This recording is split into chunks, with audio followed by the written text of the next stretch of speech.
Assalamualaikum warahmatullahi wabarakatuh. Perkenalkan, nama saya Sela Yulia Rizka dengan NPM 23151000049. Di sini saya akan mempresentasikan tugas makroekonomi dan saya memilih pertemuan 11 untuk saya presentasikan. Sebelum membahas pertanyaan dan jawaban, saya akan membahas tentang studi kasus terlebih dahulu.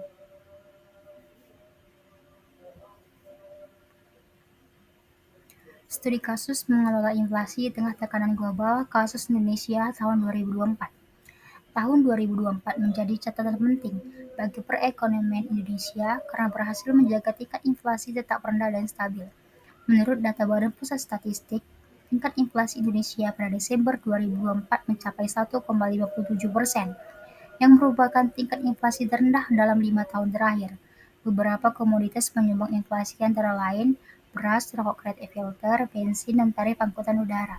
Sementara itu, secara global, beberapa negara menghadapi inflasi ekstrim seperti Zimbabwe, mencatat inflasi hingga 560%, diikuti oleh Argentina 249% dan Sudan 145%. Ketidakstabilan politik, pelemahan nilai tukar, serta krisis pasokan pangan dan energi menjadi penyebab utama lonjakan harga di negara-negara tersebut. Indonesia melalui koordinasi antara Bank Indonesia dan pemerintah seperti Kementerian Keuangan, Kementerian Dalam Negeri, dan Bulog menerapkan berbagai kebijakan. Kebijakan pertama yaitu operasi pasar untuk menstabilkan harga pangan. Kebijakan kedua, penguatan distribusi bahan pokok. Kebijakan ketiga, koordinasi inflasi daerah melalui tim pengendalian inflasi daerah.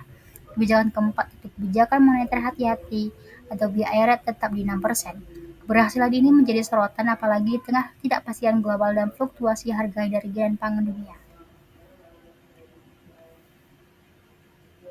Pertanyaan pertama, mengapa inflasi di Indonesia tahun 2024 tergolong rendah dibanding negara lain? Hal ini disebabkan oleh beberapa faktor. Faktor yang pertama yaitu koordinasi efektif antara Bank Indonesia dan pemerintah dalam pengendalian inflasi melalui kebijakan moneter yang hati-hati, yaitu BI rate tetap di 6% dan kebijakan fiskal yang tepat sasaran. Kedua, operasi pasar dan penguatan distribusi bahan pokok yang memastikan ketersediaan pasokan pangan sehingga harga tidak melonjak. Ketiga, sinergi kebijakan 4K yang menstabilkan harga pangan dan energi domestik.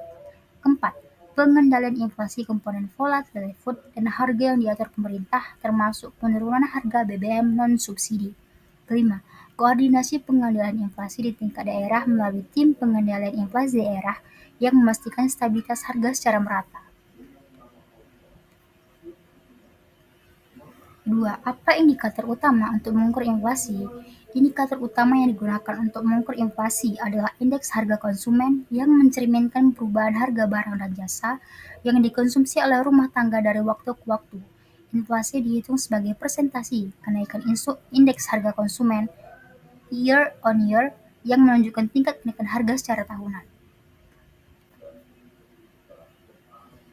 3. Jelaskan penyebab utama inflasi dari sisi permintaan dan sisi penawaran.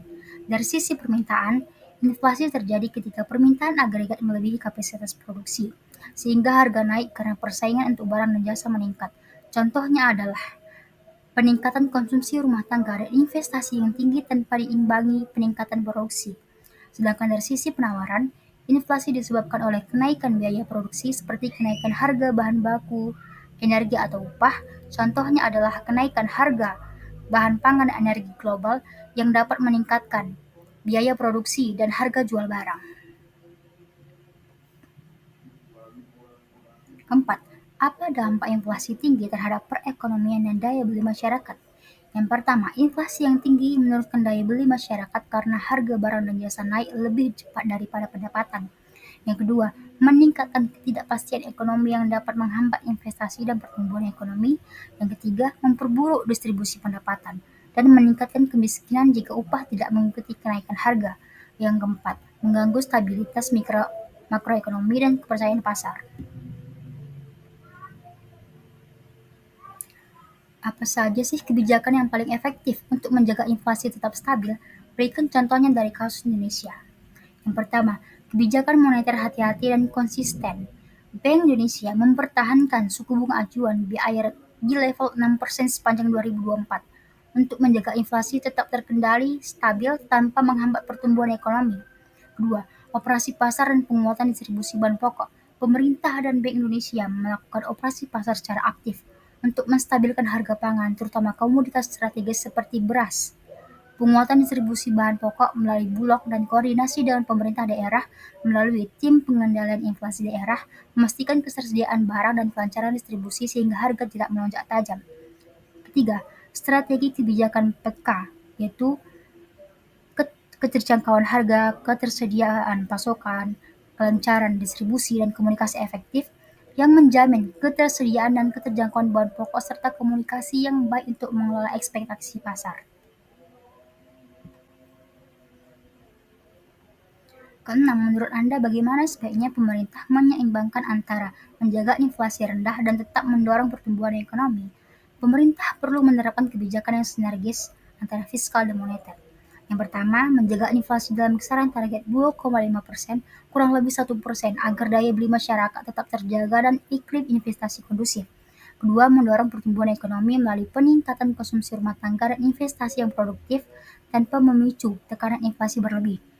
Tiga, memperkuat produksi domestik dan distribusi agar pasokan barang dan jasa cukup untuk memenuhi permintaan.